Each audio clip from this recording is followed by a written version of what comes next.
अस्सलाम वालेकुम नाज़रीन करम, मैं हूं आपका होस्ट अयाज अहमद। नाज़रीन करम, कल रात के अंधेरे में अडयाला जेल के बाहर एक अजीबो गरीब किस्म की और अफसोसनाक हलचल हुई है। सब लोग सोच रहे हैं कि आखिर वहां पर इस तरह क्यों हो रहा है। इसके अलावा अली अमीन गंडापुर साहब, उन्होंने अपनी कबीना फाइनल तश्कील दे दी है और उस कबीना में उन्होंने वाज़िया एक पैगाम दे दिया। इमरान खान की तस्वीर को सामने रख के एक पैगाम दे दिया। इसके अलावा पाकिस्तान तहरीक इंसाफ ने एक प्रेस कॉन्फ्रेंस करनी थी, वो प्रेस कॉन्फ्रेंस उन्होंने कर दी है और उस प्रेस कॉन्फ्रेंस में भी बिल्कुल क्लियर कट वाज़िया पैगाम दे दिया कि किसी भी सूरत हम अपनी सीटें लिए बगैर पीछे नहीं हटेंगे। उसमें क्या कहा गया वो मैं आपके सामने रखता हूं। और पाकिस्तान के अंदर कुछ नाम नेहाद बड़े बड़े एंकर थे जिनको यह लगता था कि इमरान खान कोई पॉपुलर लीडर नहीं है, इमरान खान एक कल्ट है, इमरान खान बस एवं ही है। उनको भी समझ आना शुरू हो गई है कि पाकिस्तान की आवाम एक टांग के ऊपर किस लीडर के पीछे खड़ी हुई है। इन सारी चीजों की तफसील आपके सामने रखने लगा हूं। सबसे पहले आपको यह बताता चलूं कि जो गुजरने वाली रात है, उस रात को रावलपिंडी में अडयाला जेल के करीब से कुछ लोगों को गिरफ्तार किया गया है। नामालूम लोग हैं, उनको गिरफ्तार किया गया है। उनके पास अडयाला जेल का नक्शा था। नक्शे के अलावा उनके पास और बहुत सी ऐसी चीजें थी जिनसे नुकसान पहुंचाया जा सकता था। पुलिस ने सर्च ऑपरेशन किया, उनको गिरफ्तार किया। अब यहां पर अफसोसनाक बात है, सबसे बड़ा सवाल यह बनता है कि ये लोग तमाम तर बैरियर्स को, जो सिक्योरिटी बैरियर्स होते हैं, उनको पार करते हुए इस तरह की जगहों तक पहुंच कैसे जाते हैं। और सबसे बड़ा सवाल यह है कि अब इन लोगों को नामालूम मुकाम के ऊपर मुंतकिल कर दिया गया है।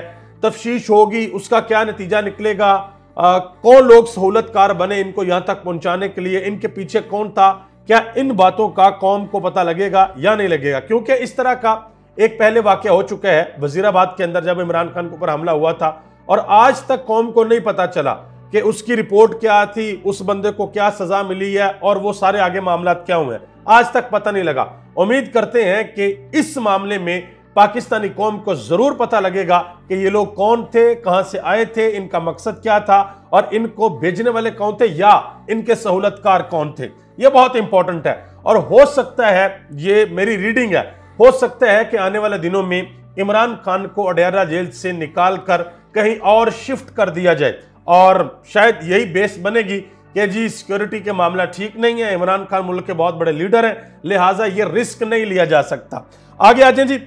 अली अमीन गंडापुरी ने अपनी जो खैबर पख्तूनख्वा की कबीना है वो तश्कील दे दी है और तश्कील देते वक्त उन्होंने इमरान खान की तस्वीर को बिल्कुल सामने रखा है और यह वाज़िया पैगाम है कि जो मर्जी हो जाए, जो पॉलिसी है वो इमरान खान की चलेगी और खैबर पख्तूनख्वा के लोग जिन्होंने आंखें बंद करके इमरान खान के ऊपर एतमाद किया है वो इमरान खान के एतमाद को ठेस नहीं पहुंचाएंगे और अली अमीन गंडापुर भी इमरान खान के साथ हर सूरत खड़े रहेंगे। यह बिल्कुल एक वाज़िया पैगाम था।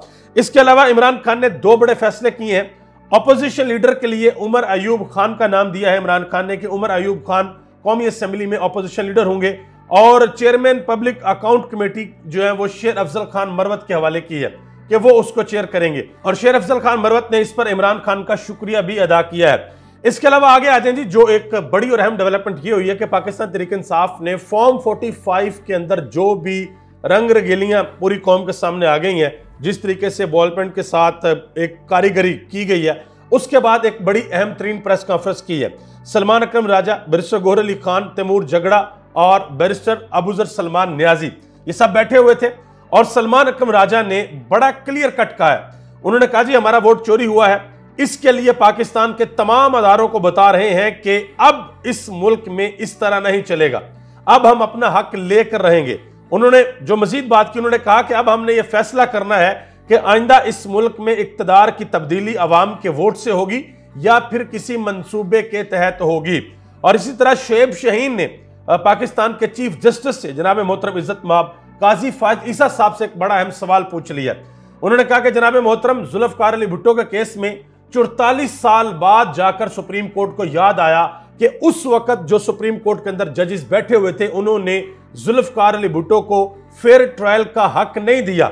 उन्होंने सवाल पूछा, शोएब शाहीन ने सवाल पूछा कि क्या हमें भी इंसाफ लेने के लिए 44 साल 40 साल वेट करना पड़ेगा, इंतजार करना पड़ेगा या फिर हमें इंसाफ मिल जाएगा। ये उन्होंने सवाल पूछा है। और जावेद चौधरी साहब, उन्होंने एक बड़ी अहम बात की है, ये इनका शुमार पाकिस्तान के उन एंकर पर्सन्स के अंदर होता है, ये वो साफी हैं जो ये कहा करते थे कि इमरान खान ने सोशल मीडिया पे छोटे छोटे बच्चे भर्ती किए हुए हैं, ये 1500 रुपए देते हैं एक ट्वीट का और उनसे ट्वीट करवा लेते हैं। इमरान खान की कोई पॉपुलैरिटी नहीं है, ये इमरान खान कल्ट है, लोग नहीं निकलेंगे, ग्राउंड के ऊपर इनके लोग नहीं है, ये सिर्फ सोशल मीडिया पे बैठ कर टिक टिक कर सकते हैं, ट्वीट कर सकते हैं, पोस्टें लाइक शेयर कर सकते हैं और इनका कोई काम नहीं है। लेकिन 8 फरवरी को पाकिस्तानियों ने बाहर निकलकर ये तमाम के तमाम अंदाजे जो है ना, ये एक आप कह लें कि बड़ी सी चादर के अंदर बांध कर गटर के अंदर फेंक दिया कि दोबारा किसी को इस जगह छोड़ा नहीं है कि दोबारा कोई बंदा ये बात करे कि इमरान खान की जो पॉपुलैरिटी है वो सिर्फ और सिर्फ सोशल मीडिया पे है। ये लोगों ने साबित किया, मैं नहीं कह रहा, लोगों ने साबित किया। बहरहाल जावेद चौधरी साहब ने एक बड़ी अहम बात की है। उन्होंने कहा कि इमरान खान ने 8 फरवरी के इंतखाबात में साबित किया कि अवाम उनके साथ हैं, लोग उनको वजीर आजम और तहरीक इंसाफ को इक्तदार में देखना चाहते हैं। हम जितनी जल्दी ये हकीकत मान लें मुल्क के लिए उतना अच्छा होगा। ये मसनूई निज़ाम डिलीवर नहीं कर सकेगा। ये मैं नहीं कह रहा, या तहरीक इंसाफ का कोई लीडर जो है वो नहीं कह रहा, ये जावेद चौधरी साहब कह रहे हैं। आतिफ खान साहब, उन्होंने इमरान खान से अडयाला जेल में मुलाकात की। उन्होंने कहा कि मैंने 180 सीटें जीतने वाले से मुलाकात की है और खान साहब पहले की तरह पुरअज़म है। जब तक अवाम का मैंडेट वापस नहीं किया जाता, किसी भी सूरत, किसी भी किस्म की कोई भी मुफाहमत नहीं हो सकती। इसी तरह पीजे मीर है, वो भी एक साफी हैं। उन्होंने कहा जी मेरे पास वो ताला नहीं है जिसमें इलेक्शन कमीशन को बंद करके दरियाए रावी या सतलज के अंदर फेंक दूं। बैरून मुल्क लोग हमारा मजाक उड़ा रहे हैं कि हम क्या कर रहे हैं अपने साथ, और आप यकीन करें ये मजाक ही है और कुछ नहीं है।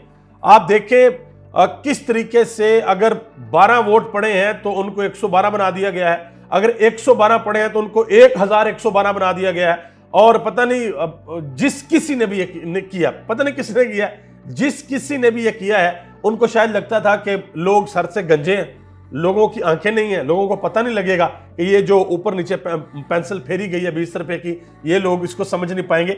लोगों ने समझ लिया। आगे आ जाए जी। नुसरत जवेद साहब ने एक बड़ी अहम बात की है। उन्होंने कहा जी ये जो शहबाज शरीफ को 201 वोट मिले हैं ना, और ये वोट लेकर बैठे हैं वजीर आजम की कुर्सी पे, ये वजीर आजम की कुर्सी नहीं है, ये व्हील चेयर है और वो व्हील चेयर पीपल्स पार्टी के हाथ में है।